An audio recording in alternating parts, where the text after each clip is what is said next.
Welcome, Damian. Well, Hello. thank you very much. It's good to be here.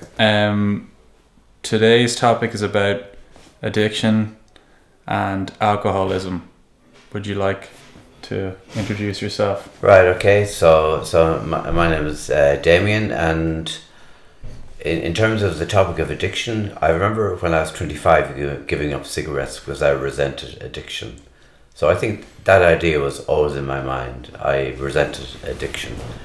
And so when I was 36, I decided to look at the role of alcohol in my life because I was a teacher in London, and one of the students referred to my drinking, and I noted his comment. I valued his comment because it's not maybe an easy topic to raise for somebody.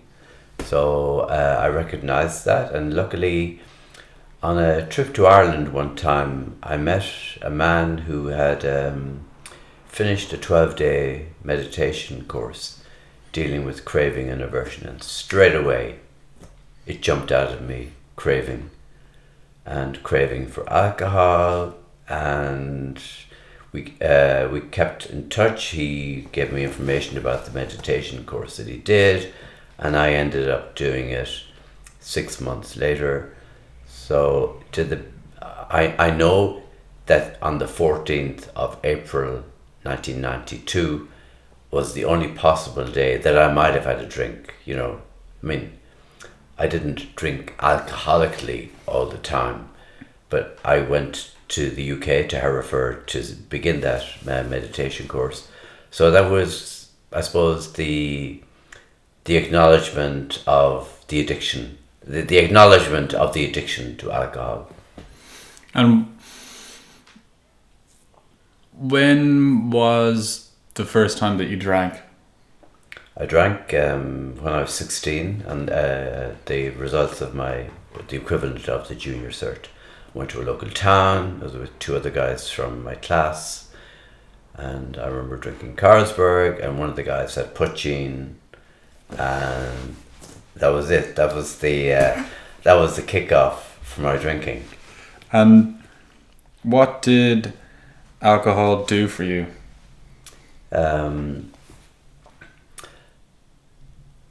Retrospectively, I know that maybe I was uncomfortable with myself because I was a gay boy living in the west of Ireland, and not really knowing that I was gay, and I wouldn't have been kind of a great sports guy, so I was kind of compensating for, I suppose, the ways in which I felt I didn't fit in with my peers. So I smoked cigarettes. I was good socially. So in those days, I would have had girlfriends, and I played in a ballad group, and I did Irish dancing. So the next piece of the puzzle was to drink. So that gave me, I suppose, maybe equal to my peers then. So in those days, we used to drink on Sunday night before in my Lebensjahr year, and I would have been drinking through my 5th year and 6th year as well. So that would have been how it followed on from that first pint of Carlsberg and poutine on that night when I was 16. And do you think that it was alcohol, the substance, as in if there was something else that would have filled that or given you the same feeling? Was there anything particular about the substance, the high of alcohol? I don't really think so. No. I think it was a way of getting away from being uncomfortable and the fear of being found out to be gay. So this was kind of cover. It was like putting up my defences. And I think it was purely incidental that drink happened to be the substance that was available, so I did that. So I don't think it was a substance, it was more the way I was feeling at the time. And what do you feel that that there's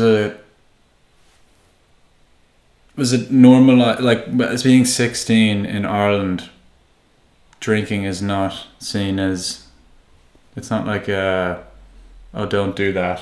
It seems to be kind of like a normalized. Yeah, I suppose in some ways a rite of passage. But say I was in a class of 60 people, 2 classes of 30, but I would have been in maybe the 20%. Not everybody drank. I would have been the 20%. But say, for instance, it was accepted that 20% of us drank and smoked cigarettes. And do you feel like alcohol? There was lots of alcoholics or drug addicts will say that at a certain level, like they get for alcohol the kind of peak experience is 1 to 2 drinks. They're kind of chasing that feeling of relaxation. Yeah, so you're right. So it became chasing that feeling, okay? I used to get that feeling after maybe 3 pints, okay? Yeah. Maybe I might drink to 5. But basically, I got that feeling when I had 3 pints. So I would take it with 3 pints, or it might be a gin and tonic later in my college years, or whiskey would get it. So basically, I chased that feeling. And once I got there, I was kind of pretty contented. I might have had more, but I was satisfied at that point. Somebody said to me that when I had 3, but then 5, I didn't know if I would stop. Go to some more. I can't really remember how many pints I used to drink, but it was chasing that.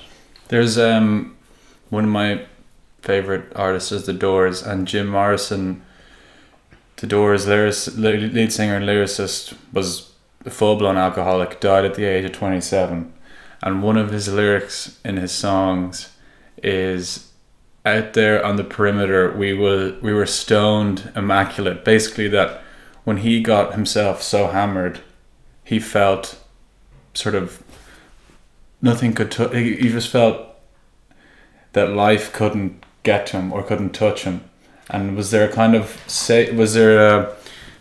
you spoke about how it gave you that feeling of maybe confidence, but did it maybe protect, a feeling of protection? Or it would have been. It was a defense, and I suppose it gave me courage.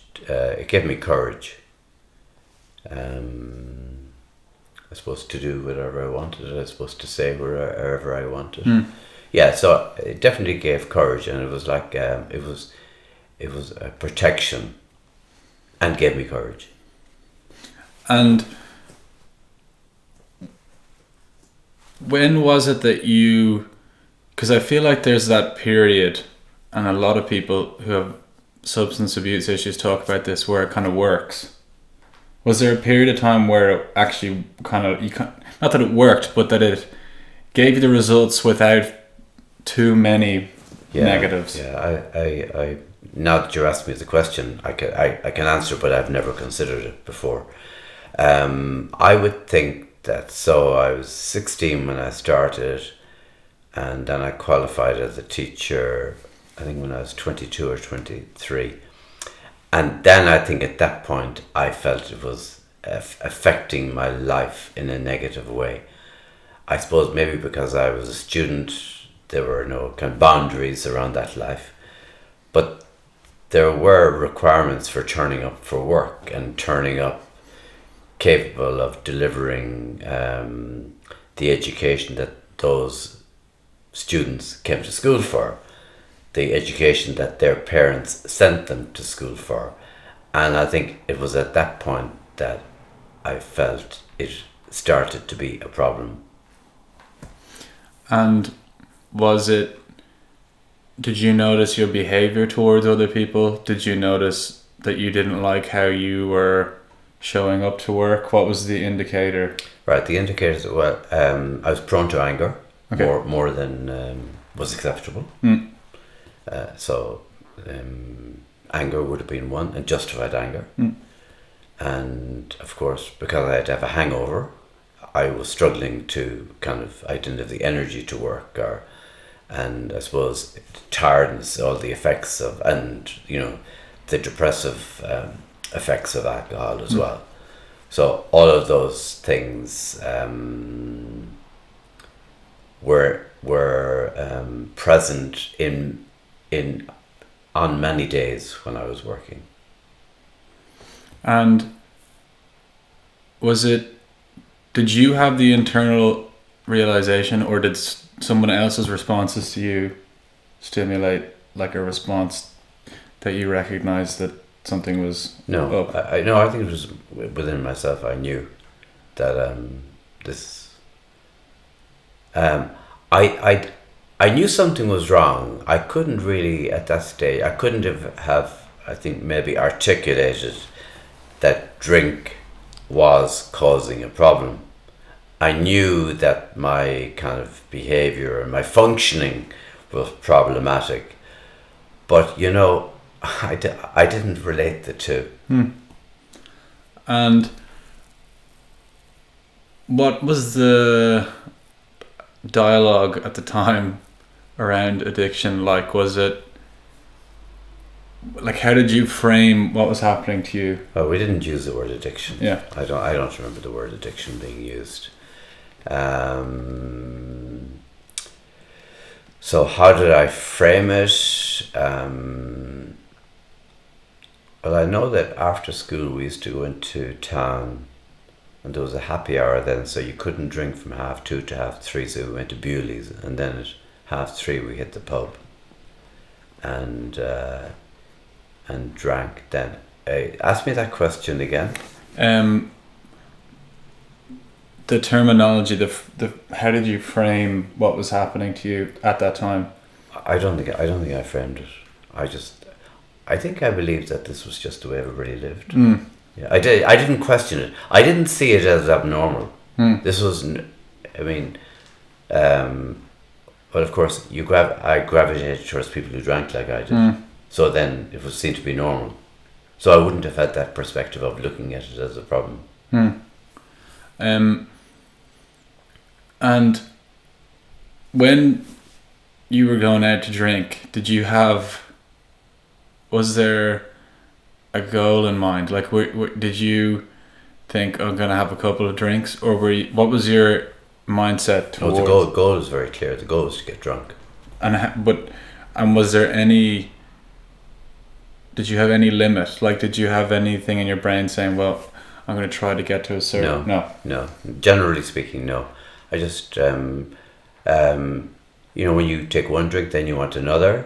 So one drink just continued, and because the atmosphere was really good and you got more relaxed, so I basically I was never footless. I never fell around the place, and I've never had a blackout. So I always remembered everything that happened. So I generally stopped drinking when I didn't feel like physically drinking anymore. That I was full. So being full was my cutoff point, as opposed to any number of drinks. What do you think that internal feeling of, you said about you have one drink and then you want to have another drink, do you have any language yourself around what that feeling is, or what is that desire to just constantly need to have the... I think it's I think it's that constant feeling of chasing happiness. Okay. Yeah, so it's wanting to be happier and happier and happier. And in many ways, it did feel as if you were happy until you got the hangover, and then you realised that was a mistake. So I mean, it was. Somebody asked me recently, like, was it great fun? And many parts of it were, and we had good fun. But yeah, so that's how it was. Do you think that alcohol allows you to lift off any, I don't know whether it's trauma or pain or whatever the language you want to use around it is, that allows you to access a part of your personality that otherwise you would be cut off from?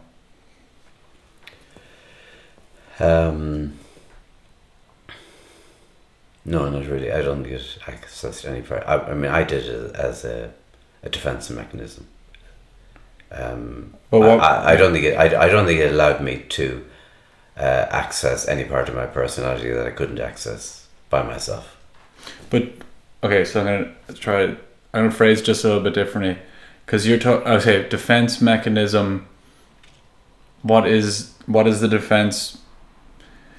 What is it that you're trying to protect yourself from? About being gay. Okay. I mean, I about maybe 6 years ago, I was just chatting to a counsellor, and she said, "Do you think that your alcoholism related to being gay?" And I said, "No." I said, "No, sure. I was okay. I learned to cope with being gay, and you learn to survive." And I drank. And it's only actually in recent years that I think, maybe there was a link. But that's what I mean by did alcohol give you the freedom to, maybe personality is not the right word, but access parts of yourselves that you didn't maybe feel comfortable? I think it just lessened fear. And it made the discomfort of being gay palatable. Because to be gay in Ireland was really tough. I stopped drinking in 1992, and at that time it was illegal for gay men to partake in sex. It was a criminal offence, and it was 1 year later, after I stopped drinking, that homosexuality was decriminalised. So looking back now, I think that at a large, I personally don't think that I was addicted to alcohol. I was addicted to the avoidance that it allowed me to avoid the uncomfortable feeling of day to day being a gay man. And you said fear. That was the what? So do you think that it enabled your brain to shut off from the fear? Probably. I think I've never it did. You shut off. But of course in the morning you're back to kind of facing the uncomfortable, engaging with the world, with the shame of being a gay man. And in general, I mean, my friends knew I was gay, so I was fine around them. But like, say, in my workplace. So it was a way of dodging shame and fear. And I don't know if they are both,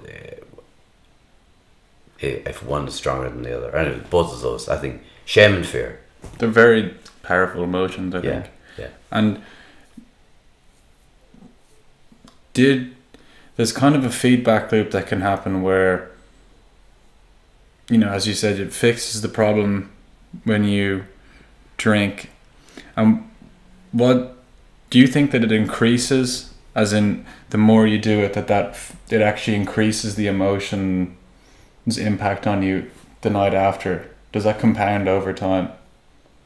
I never really thought about it like that. I mean, I haven't analysed it like that. I think what happened was that then the drink became a habit. Okay. And so the habit took over from the fear even. Wow. Because I think I originally maybe drank because of fear and shame.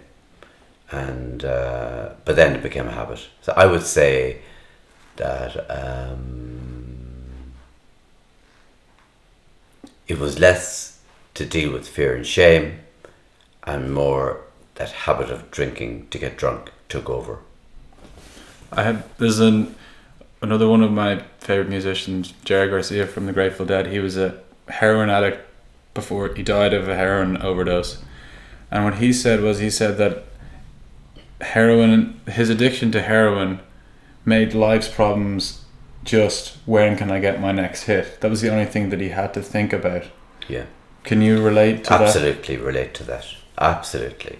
It was always, when can I get drunk again? that? So, and I was never really I mean, I could drink 1 pint or 1 glass of wine, but I was never happy doing that. So, yeah. So then, at that stage, I was going for the hit all the time. And what was your first action? Can you think of a moment where you sort of first reached out for, whether it was help or you sought to change your behaviour? That young boy that young student of mine, he was 11 years of age, Lan, a young Vietnamese boy. That was the first alerting, the first time when I was alerted to the fact that in actual fact, the way I drank was a problem. So I am eternally grateful to that boy. He changed my life. Wow. Yeah, that was the turning point in my life. He'll never know that. That's amazing. It's amazing that what you can do, almost not knowing that you're doing it to someone else, just by being there. Yeah. And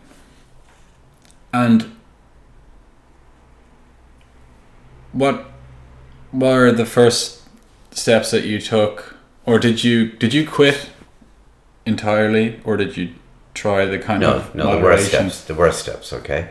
So once he flagged that, I checked out with some of the staff that I worked with, not teaching staff, other staff in the school, and to see, did they see me as having a problem? Well, a young boy obviously did, because he was in more close proximity to me in a classroom situation. And then I checked out, and they some of them said they wondered why I drank water so much, and they said my hands might be shaking at times, and they wondered, was I diabetic?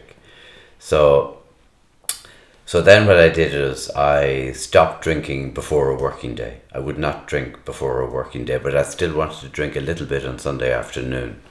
So I kind of negotiated that. But basically I stopped going to work with a hangover. So that was the first, that was the second step that I started to control my drinking so that I could function. And did you notice rationales? I find this in myself as well, with things that I consider myself, to have that pattern of addiction, or that. Are there rationales that your brain went to justify your behaviour? Oh yeah. Everything can be justified. Yeah. Everything was justified, and I suppose it was only when that boy posed the question that the rationalization started to kind of fall apart. So did you still have any, after you decided to make the change? Did you have rationalizations about why you should go back, or were you now convinced that you needed to make a change? I was at that point. It was just a decision not to drink before a work day. Okay. And then that moved on to the third step. And what was that third step? Third step was that I met this guy, this man who had done meditation. He was after finishing a 12-day silent retreat doing Vipassana meditation. And when he talked about the craving and aversion, so I want, or I hate. And the meditation was based on coming into the center, to coming away from those extremes, coming into the middle, and they called it being equanimous, coming to that middle ground. I think that's... I feel like that's true. There's a thing in science called homeostasis, which is the same idea. Yeah. And I find it's very interesting how all these ideas seem to overlap upon the idea of being in balance. Yeah, equilibrium, balance. You know what I mean? They're positives, you know, and the you talk about you can rationalize the extremes, but really, you know, an extreme is an extreme. Yeah. And so that when did you start doing the meditation then after meeting? So 6 months after meeting him, I registered for a 12-day meditation course in Hereford. As I said, would have been the day before, which was the 14th of April 1992, that I possibly could have had a drink. I may not have had a drink that day. And it wasn't that I was shaking and that my life had fallen apart. I mean, I was functioning pretty well, and because I had reduced my my work week drinking.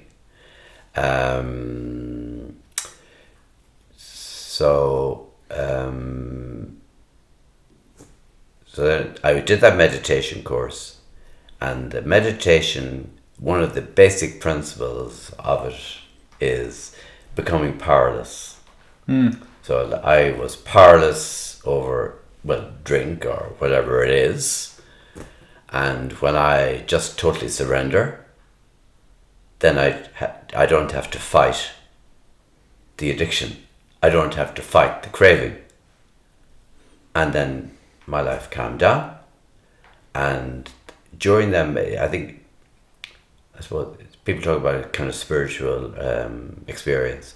So when suddenly my mind changed and I didn't want to drink anymore, and since that day I've never wanted a drink. I've never had a craving for a drink, and I think it's all got to do with that surrendering totally. So the fight not to drink is gone, and your whole body relaxes. So that's in terms of the craving went at that point. So that would be, I think, step 4. You know, that would be the 4th kind of stage in my recovery. And this is something that I would maybe... I find it a constant difficulty, and this is... I don't drink, and it's something that I find a challenge all the time, is that idea of, and you can get a lot of it especially within recovery, is the God or no God, or the spiritual, and I would consider myself somewhere, I don't know where I consider myself on. I think some of these things work, definitely, but how did you negotiate the sort of spiritual aspects of recovery versus well, you know, a lot of people say, I'm spiritual, and I think that can be quite a nebulous concept, or a concept that or maybe I'm being overcritical, that everybody, I'm very spiritual. To me, the fact that I no longer craved alcohol, that was like a life-changing experience. So I would choose to call that where I stopped craving something and I could be satisfied with my life without wanting to drink. So I would call that my spiritual. I don't call myself a spiritual person.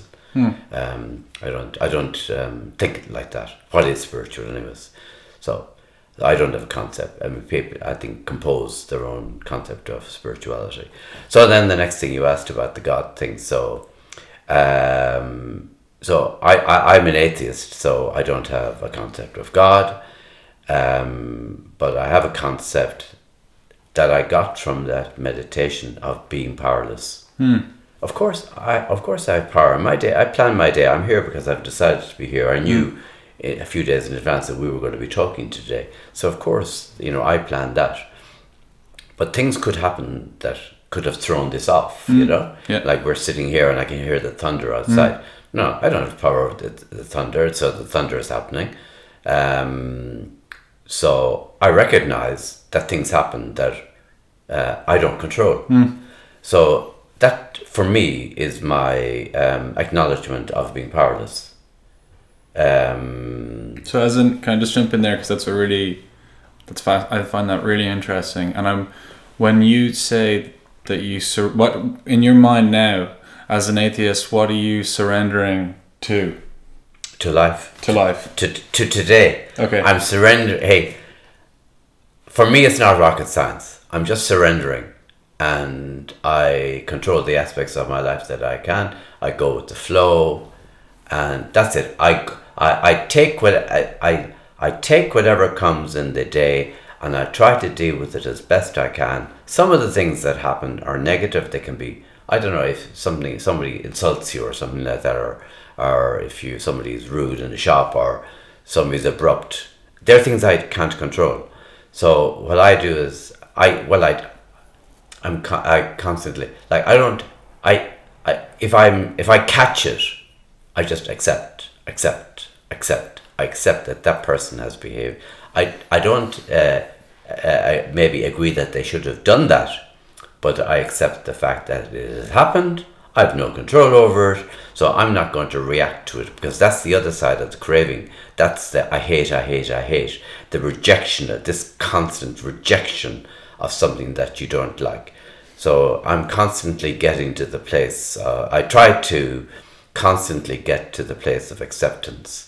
So one of my mantras is I say it all the time. It's my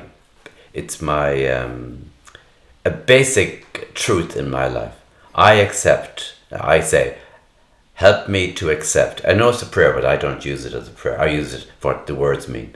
Help me to accept the things I cannot change. So here, if somebody insults me or whatever, I try to stay equanimous. I don't always do it, by the way, but help me to accept things I cannot change. And if I can change it, I have courage to change the things I can, or wisdom to know. And sometimes, maybe you can you might say to that person, you know what, insulting me like that is not acceptable. So that's deciding that you assess the situation, you decide to say that, or you decide to say nothing. So it's engaging with that wisdom. But sometimes it's hard to engage with wisdom, so it's to stay calm. The baseline is, that's like a pyramid. And the base of the pyramid is accepting things that cannot change, and higher up is the courage to change things they can, and then really at the top of the pyramid is wisdom to know the difference. And so I apply that to my daily life. And it's easy to apply acceptance when everything's going fine. Like, say, for instance, if you win €1,000, oh yeah, I accept that. That's great. But the thing is, though, if, say, for instance, if your bike is stolen, as mine was recently, right? So the real test of acceptance is when it's unpleasant and challenging.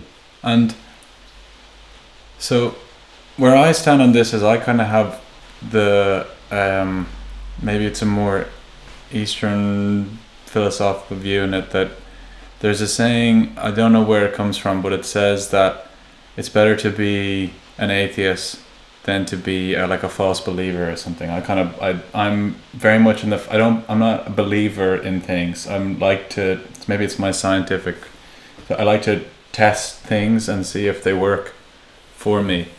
And for me, I feel like when I do meditation or I do yoga, I feel very much connected to something bigger than myself. Now, I don't know, what do you just call that nature, or what is that for you? I don't call that nature. You don't call that nature? No, I don't. And to my mind, that's kind of like a substitute for religion, nearly. Okay. I don't believe, so I don't believe. Okay, it's very simple. Do I believe do I believe in God? No. Am I opposed to it? No. But do I believe in it? No. So then I don't believe in it. Yeah, so that's what But I don't believe in the substitute, though. But I'm talking about, so for me, it's like, I don't want to believe in anything. I don't believe in anything. Yeah. If something is real, I want to know that it's real. Well, say, for instance, on that one, right? So it's not that I don't want to believe in anything. I don't believe in anything. So the consequence of that is, hey, I don't believe in anything. It's not making a choice. It's not that I don't want to believe. It's just that there's no reason for me to believe. If there was a reason for me to believe, I wouldn't shut the door on it. And no, I don't anticipate that changing. But I wouldn't shut the door on it either. And so, where addiction comes in, how do you frame? Because for me, atheism, I have no problem with it. I just think that for me, how do you avoid? I think a big problem, definitely for me, in terms of anything I would do that's addictive, is it's a kind of like self-service. I constantly want to. There's something internally in me that overrides the feeling of, and I try to constantly serve this little thing or whatever. Well, for me, what you talk about is, for me, is the ego. That is the ego, and that's where my say bringing my ego into equilibrium. Yeah. And so even. I don't always consciously think of this. I probably think of this more reflectively than proactively.